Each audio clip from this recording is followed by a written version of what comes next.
Magandang araw po sa inyong lahat mga tol. Ngayon po ay October 1, 2025. Opisyal na pong nagpahayag ang ating gobyerno na ito pong si dating Speaker Martin Romualdez ay kasama na po sa iniimbestigahan kaugnay po ng mga anomalya sa flood control projects. Taliwas po ito sa akusasyon nito pong si dating Senate President Senator Chis Escudero na parang sinisingle out lamang daw po ang Senado at partikular siya daw po ang pinupuntirya. Sa naging privilege speech po kasi nitong si Chis Escudero noong September 29, 2025, tahasan niya pong itinuro ito pong si Congressman Martin Romualdez na nasa likod daw po ng lahat ng script, pati daw po yung papa-impeach dito po kay Vice President Sara Duterte. Kaya nilinaw po iyan ng ating Department of Justice Secretary na wala pong sinisino dito at lahat po ng sangkot ay kanilang iniimbestigahan.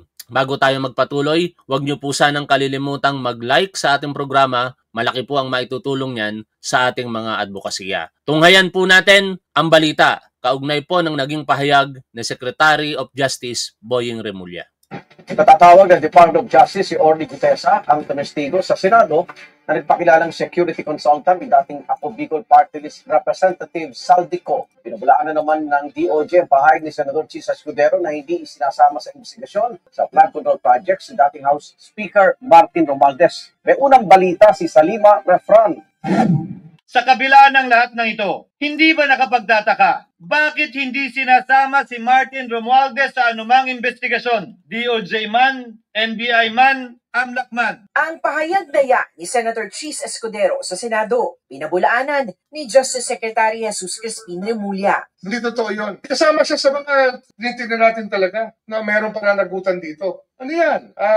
Kaya pag diniagram, yung ginagawa namin diagram, it's a complete diagram that we're trying to do to include everybody and what their role was. Wala tayong pagtatakpan, wala tayong itatago rito. Wala. May investigasyon na raw kay late 1st District Representative Martin Romualdez at gumugulong na ang case build-up. Pagka ganyan kasi, hindi kami nagsasalita hanggang hindi lumalabas sa mga testigo. Pero just the same, pinag-aaralan na namin lahat yan, liability-wise. Pangunahin raw dito ang pagtayo noon ni dating Ako Bicol Party List Representative Zaldico bilang chairperson na makapangyarihang Appropriations Committee sa Kamara. Maraming mga pumapansin dito kasi sinasabi na hindi maaaring wala daw kasalanan dito si Speaker Martin Romualdez dahil nga siya yung pumili o majority sa kanila diyan sa Kongreso para maging committee chairperson ng appropriations itong si Saldico. And sinasabi po ng iba, by command responsibility, dapat alam daw po nitong si Speaker ang mga nangyayari sa kanyang liderato, which unfortunately, kung ang pagbabasehan natin ngayon, yung kanyang pahayag, wala siyang alam, wala siyang kasalanan, ibig sabihin somehow, nagkaroon siya ng pagkukulang sa kanyang panunungkulan bilang Speaker of the House. Pero kung command responsibility naman ang pag-uusapan, ano ba ang ultimate penalty nun? Diba ang removal from that position as Speaker? Hindi na nga po inintay yon ni Speaker Martin Romualdez dahil marami pong malabo pong mangyari yun Dahil hanggang sa huli, kuha niya po ang suportado ng majority ng House of Representatives members. Ganun pa man, dahil nga po tinitingnan ito ni Congressman Martin Romualdez bilang isang seryosong usapin at kinakailangan ng patas na investigasyon at hindi maimpluwensyahan ang mga pagdinig o investigasyon na isinasagawa tungkol dito, minarapat niya sa kabila ng meron po siyang majority of support sa mga kongresista na magbitiw na lamang sa kanyang tungkulin. Kasi nga, Saldico, as the chairman of operations, is well known as the Speaker's choice. Alam natin yan. Galing ako ng Congress, alam ko yun Diba? Ayun ang pinagkakatiwalaan ng Speaker, yun ang nilagay dyan. So, doon pa lang, alam mo na hindi tama yun nangyari. Tapos may issue pa na ganito, yung ipinakita ko po sa inyo na inilabas ng Rappler, di ba? Dito po sa investigative reports, parang nag-a-amplify po ito ng issue kay former Speaker Martin Romualdez. Dahil, biruin mo, pinagkatiwalaan niya nga naman si Committee Appropriation Chairperson Saldico and ganito pa yung nangyari sa kanyang distrito mismo kung saan tumabo ng napakalaking halaga ng proyekto ang kumpanya na di umano'y pag-aari nito pong si Saldico. Sa balbarte ni Martin Romualdez, tiba-tiba ang Sunwest Construction ni Zaldico. When I say tiba-tiba, I mean, billions of pesos. Ako po si Dwight De Leon ng Rappler. I know, sawa na siguro kayo sa akin kakabalita tungkol sa mga negosyo ni Zaldico, but still, himayin natin. SunWest, if you will recall, is the super contractor na umabot sa hindi bababa sa 38 billion pesos ang napanalunang DPWH projects in the last decade. And sa Bicol pa lang yun ha, pero that's not all. It has found good fortune in other regions, including Eastern Visayas. We crunched the numbers, 6.1 billion pesos in public works projects, all in Leyte province. More specifically, all 24 SunWest contracts sa isang distrito lang. And you got it right, kay dating Speaker Martin Romualdez. If you look at this chart, it's been winning hundreds of millions of pesos in contracts already during the Duterte. Kaya talagang hindi maiaalis na makasama sa investigasyon si Congressman Martin Romualdez. Biruin ninyo, ito kasi yung katotohanan eh. Sa panahon ng kanyang panunungkulan bilang Speaker at Committee Chairperson, si Zaldico ng Appropriations, lumobo talaga ng doblado yung naging proyekto ni Zaldico ng kanyang kumpanya, partikular sa distrito po ni Speaker Romualdez. Pero syempre may paliwanag po dyan si Congressman Romualdez, sa patuloy po natin panoorin ang investigative reports po na ito. Administration. At the time, kongresista na si Ko, House Majority Leader na si Romualdez. Pero look, mula nang maging House Speaker si Romualdez at Chairman ng makapangyarihang Appropriations Committee si Ko noong 2022, grabe, ang itinalon ng halaga ng mga kontratang napanalunan ng SunWest sa Leyte. Ito ngayon, ito ngayon yung paliwanag ni Congressman Romualdez. Ni Ko at ng SunWest, pero hindi pa rin sila sumasagot. Sabi naman ni Romualdez sa Rappler, wala siyang papel sa pagpili ng contractor ng mga proyekto sa distrito, kundi DPWH. Hindi lang daw SunWest ang may proyekto sa kanyang distrito, yung Tidal Embankment Project daw, na conceptualize sa ilalim pa ng Aquino administration. Wala raw bahid ng politika ang mga proyekto. Naging priority lamang daw ang kanyang sinasakupan dahil ito ang ground zero ng Yolanda. Ang garantiya ni Romualdez, wala raw ghost o substandard project sa kanyang distrito. O yan ha. Unless otherwise merong evidence na may maling ginawa si Speaker Martin Romualdez. Sa ngayon, na pinaniniwalaan ko po na in good faith, siyempre, sino naman ang kongresista o senador na hindi po nanaisin na mapabuti ang kanyang nasasakupan. Bilang isang speaker at ikaw ang may control ng liderato, kahit ako siguro ang tumindig diyan, sisiguraduhin ko na yung aking distrito, maibibigay ang lahat ng pangangailangan nito. Ganun lang yan eh. Panapanahon lang yan. Kumbaga, pagkakataon mo na ngayon na ang mga mamamayan mo na pinagsisilbihan ay mapabuti ang kanilang pamumuhay. Lalong-lalo na, hindi naman kaila sa nakalipas na panahon na ang lugar nila ay naging biktima po ng pinakamalakas na bagyo sa kasaysayan. Kaya sa puntong iyon, kung walang mga irregularidad as claimed by Congressman Martin Romualdez, mabuti yan. Pero kung may mga lalabas na ebidensya, nakasabwat siya ni Zaldico, tayo mismo ang unang tutuligsa dito po kay Congressman Romualdez. Patuloy po natin pakinggan ito pong interview kay Justice Remulla. Sa pangyayari na lumalabas ngayon. Nais pa rin makausap ng Justice Department si Orly Gutesa, ang nagpakilalang security consultant raw ni Ko. Eto si Gutesa, parang ang nangyari dito, attack and hide. Parang binigyan niya lamang ng pagkakataon na makapag-privilege speech itong si Chis Escudero. Kasi kung walang Gutesa na lumabas, hindi maikakatuwira ni Chis Escudero na sangkot si Martin Romualdez. Nakukuha niyo yung punto doon mga tol. Kumbaga nag-pave way itong si Gutesa para sa mga akusasyon nitong si Escudero na ayon nga po kay Martin Romualdez ay DDS script. Ang nakakapagtaka lamang, bakit itong si Orly Gutesa matapos po siyang matibay na nanindigan at matapang na lumabas sa harapan ng publiko kung saan dapat appropriate forum na yung kanyang pupuntahan, hindi na po siya nagpakita. Kasi ito pong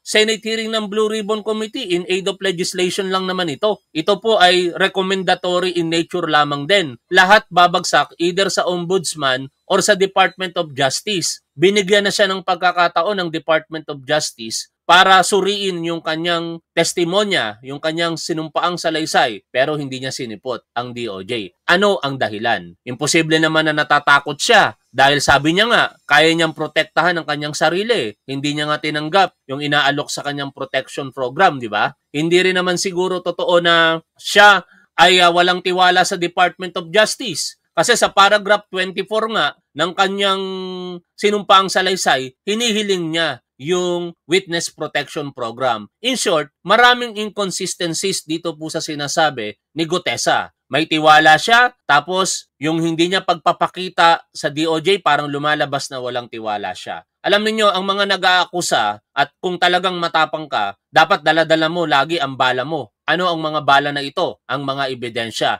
At sino ang inaakusahan niya? Si Martin Romualdez. Kaya dapat, para magpatuloy ang pagkakaso kay Martin Romualdez, makipag-ugnayan po siya. Makipagtulungan po siya. Not even yung kanyang tirahan hindi alam. Sa kanyang sinumpaang salaysay, hindi yata nakalagay yung kanyang tirahan. Balikan nga natin kasi hindi alam ng Department of Justice kung saan siya padadala ng supwene para harapin o ma-entertain yung kanyang akusasyon laban po dito kay former Speaker Martin Romualdez. Ito po yung sinumpaang salaysay nitong si Gutesa na nagiging issue pa tuloy yung pagkakanotaryo po nito, pero setting aside yung originality or genuity ng notary, yung mismong content ng kanyang sinumpaang salaysay ang dapat pag-usapan. Why na hindi niya po nilagay dito po sa kanyang sinumpaang salaysay ang kanyang tirahan? Common po iyon. Alam niyo, ako po'y naging investigador. Ako'y dating pulis. Sa bawat sinumpaang salaysay na ginagawa po namin, common thing na ikaw ay magpapakilala at ilalahad mo kung taga saan ka. In fact, yung kanyang binanggit na dalawa niyang kasamahan ay maliwanag na inilahad po yung kanilang mga respective place of residence. Diba, meron pong dalawang lumabas na testigo o rather na nagpapabulaanan sa kanyang mga sinasabi. Ito po yung mga aid naman ni Saldico na sinasabi niyang kasama niya. Sa dalawang sinumpaang salaysay na ginawa po ng mga ito, unfortunately hindi ko dito makita, pero tandang-tanda ko na binasa po natin yung kanilang lugar, yung kanilang place of residence. Kasi kung talagang malinis ang intention mo na tumulong dahil sabi mo para sa bayan, para sa pamilya mo, makipagtulungan ka ng maayos. By unang-una, dapat alam ng ating gobyerno kung saan ka nakatira. Dito sa kanyang affidavit, wala man lang nakalagay na tirahan. Basahin ko po sa inyo Sabi niya po dito, ako si Orly Regala Gutesa, may asawa, nasa tamang edad, Pilipino. Yun lang. Makatapos makapanumpa na ngayon sa umiiral na batas ay nagsasaad naglalahad ng gaya ng mga sumusunod. Bakit niya tinago yung kanyang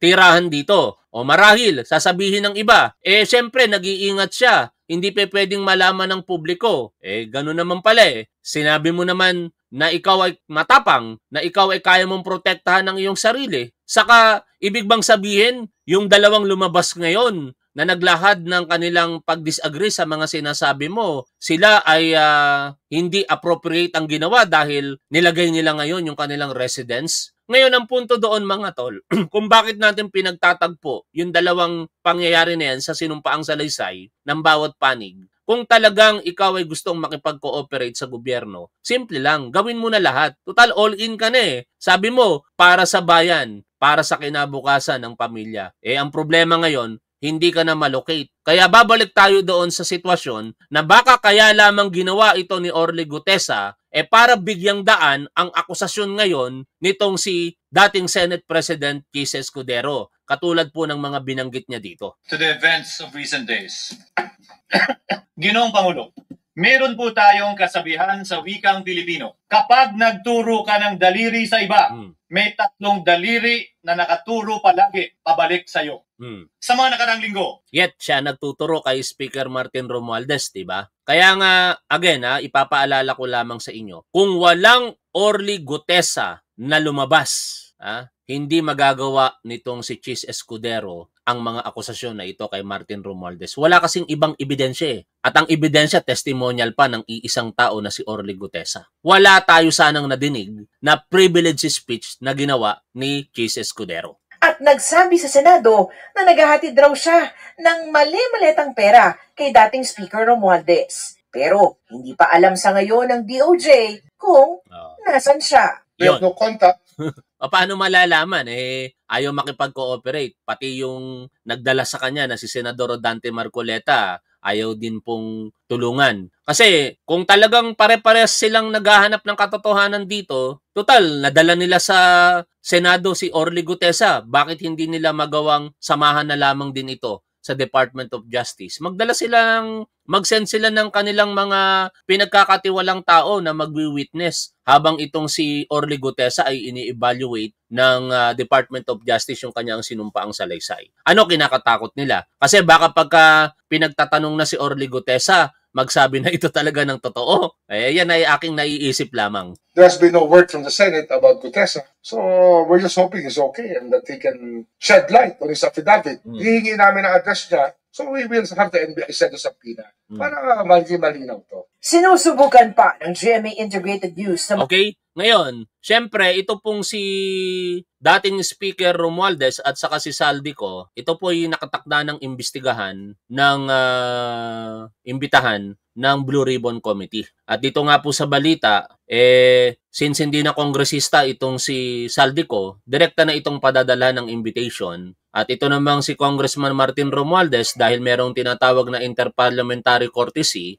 i-course yung invitation sa leadership ni Faustino D. III, ang speaker na bago sa kasalukuyan. At nasa House of Representatives kung papahintulutan nila na dumalo sa pagdinig itong si Congressman Martin Romualdez. Pero ako, ang posisyon ko dito mga tol, total sinasabi naman ni Congressman Martin Romualdez na wala siyang kasalanan, magkusa na siya, no? Huwag niya nang intayin pa na imbitahan siya sa pamamagitan ng House leadership. Kung nagawa ni Congressman Toby Chanco na nag-aakusa rin sa kanya, di ba, na pumunta ng merong pagkukusa sa Senate of the Philippines, kayang-kaya rin sigurong gawin yon ni Congressman Martin Romualdez. Total, wala naman siyang tinatago.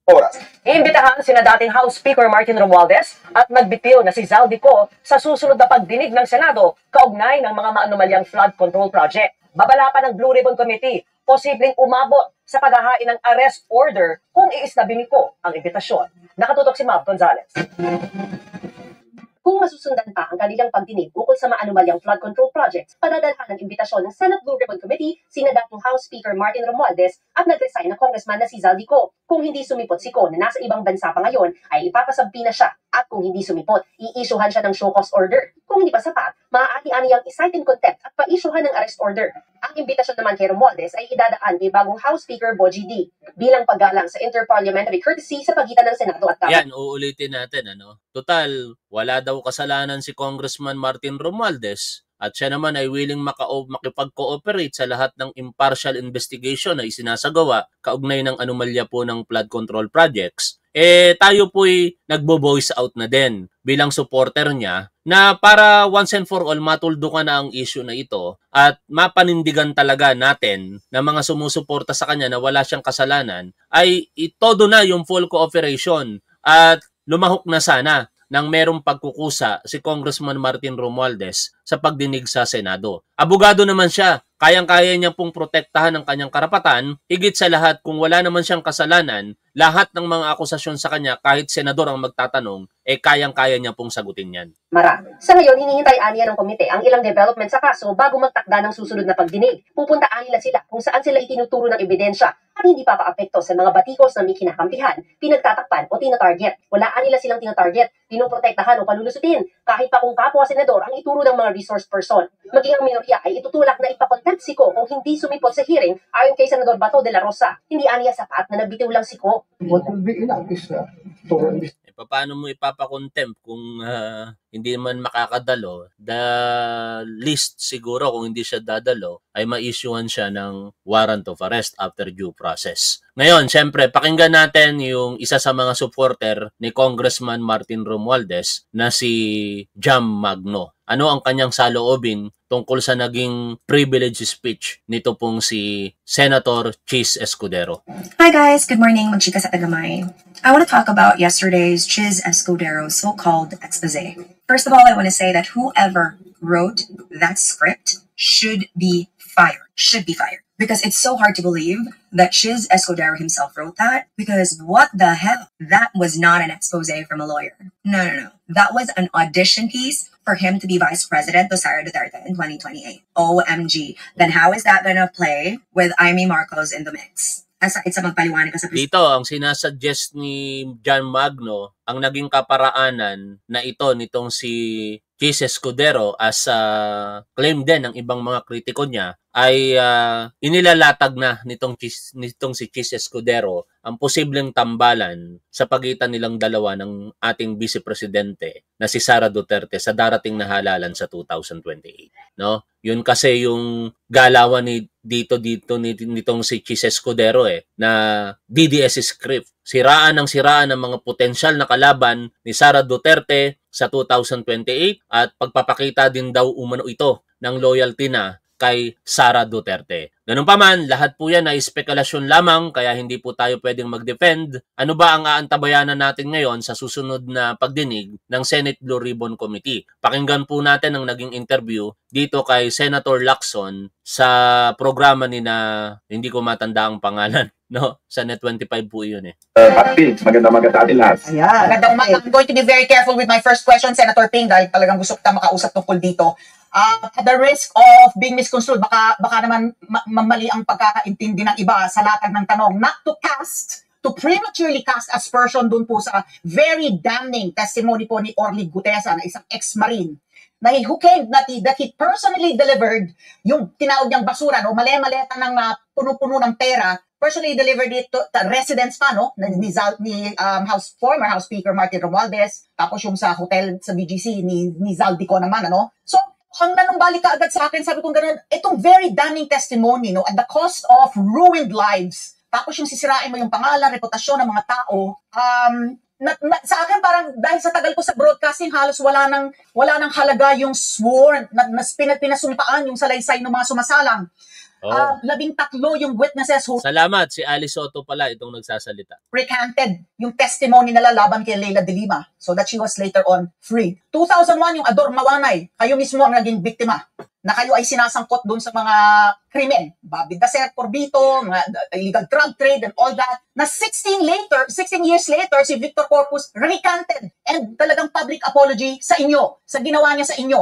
Na base lamang dun sa testimonya ng isang Ador Mawanay na dito na naman lumalabas na nga ngayon. I don't know kung if lumabas sa feed mo, na pinaalala sa atin na may defensor din yung handler ni Ador Mawanay noon. So, tama ba yung hesitation ng iba, yung pagdududa ng iba, na kahit pa sworn testimony po yung ito under oath din naman sila Bryce Hernandez, lahat po nang tumatay yung testigo na yan, minsan magkakasalang po yung kanilang mga testimonya, nakakasuhan po yung mga taong itinuro kaagad nito. Ano po ang saloobin nyo sa ganun? Nung ito po ay ito ay lumalabas po ngayon sa lahat po ng mga sworn under oath to tell the truth at yung mga kanilang mga testimonya po, Senator Ping? Yeah. Unang-una, definitely merong probative or evidentiary value yung kanyang sinalaysay, no? Set aside muna natin yung pagtanggi ng yung notary public, yung lawyers, attorneys pera. Huwag na muna yon.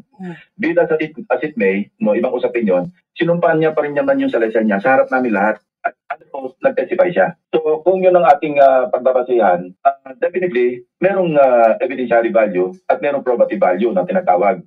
Ngayon, kailangan masusugan ito, masuportahan ng independent na corroborative statement o kaya corroborative evidence. Ano yun? Yung sinasabi niyang chat group, kung may maipapakita siya na nag-uusap tuloy talaga sila ng mga kasamahan niya, ng mga security detail, na meron sila di-deliver. Mabigat yun. Kaya napakahalaga na lumitaw itong si Orly Gutesa sa susunod na pagdinig ng Blue Ribbon Committee. Kasi yung mga obserbasyon na yan ni Senator Lacson, maitatanong na nila yan. Sa mga nagtatanong kung meron bang hearing ang Blue Ribbon Committee, wala pa pong schedule kasi pinaprioritize ngayon ng Senado ang budget deliberation. O kaya, meron pang lalabas na sasabing tama yon, kasama rin ako sa pag-deliver. Okay. And walang magre-refute, walang kontra na hindi totoo yan. Napakatibay nun. Pero yung usapin naman na, okay, may sinumpang salaysay ka sa harap ng Blue Ribbon Committee. At ito'y notaryado rin ng isang lawyer na authorized naman kasi notary public na tumanggi naman. So may kasigahan yung mga abogado dahil tinanong siya ni Senator Marcoleta, ikaw ba nagpunta sa notaryo at ikaw mismo nagpanotarize? Ang sagot niya maliwanag, opo. So kung hindi pala totoo yun, kasi wala naman sa kamay namin yun dahil sabi ko nga, function kasama sa function ng Executive Judge ng Manila na siya magsagawa ng investigasyon. At inimbestigahan na yan. No, na I believe si Atty. Spera. Dahil nga lang, hindi ko alam kung na-contact na nila si Sergeant Gutesa. Dahil hindi alam yung address. Katunayan, tinulungan pa nga namin, nag-provide kami ng address base doon sa 201 file ni Gutesa sa kanyang, yung nung dating nasa Armed Forces pa siya sa Philippine Marines. Kasi di ba sinabi ko, magsasagawa kami ng RCBI, record check, background investigation. So nakuha ko yung address, pinadala ko doon sa opisina ng Executive Judge para makatulong sa kanilang investigation. Now, where are we now? No? Naghihintay tayo ngayon na merong ilalabas kung sisulpot siya sa susunod na pagdinig.